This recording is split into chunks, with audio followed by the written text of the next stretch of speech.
When it comes to narcissistic violence within families, it is a generational curse that's transferred from one generation to the next.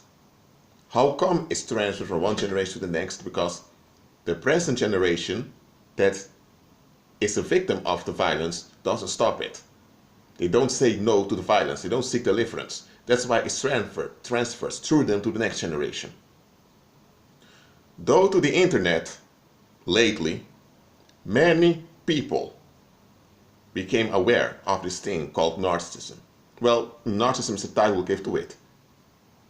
But it's really reprobate violence. That's what it comes down to. And what's going on in the world now is the following, especially in the Western world.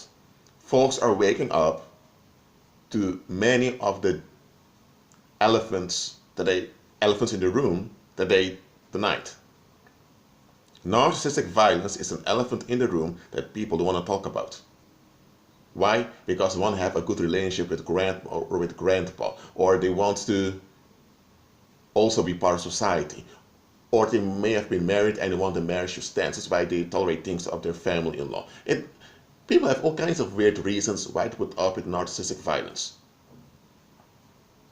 But the main reason is that once you discover narcissistic violence in your bloodline, you need to examine yourself also, that you haven't adapted or conformed to some of those negative ways. And that can be a frightening thing to do. It's easier to see a monster and rage against the monster. It's far more difficult and quite uncomfortable to notice pieces of a monster inside of you that needs to be worked out. Just because you grew up in a narcissistic environment doesn't mean you are a narcissist by definition, but it does mean that some of the coping mechanisms that are unhealthy, you develop them. And those unhealthy coping mechanisms may turn you into a perpetrator yourself if you're not careful.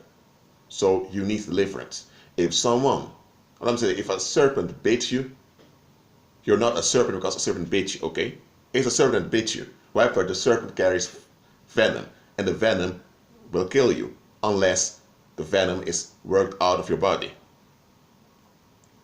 Narcissistic violence will only stop when people say no to it, when people walk away. A lot of people think they can fix it with having strong boundaries or by dealing with it through paranormal means. No. You ought to be renewed in your mind. You ought to shake dust off your feet and continue in Christ. That's what you ought to do. Well, that's it for now. Keep agreeing with Christ and be at peace.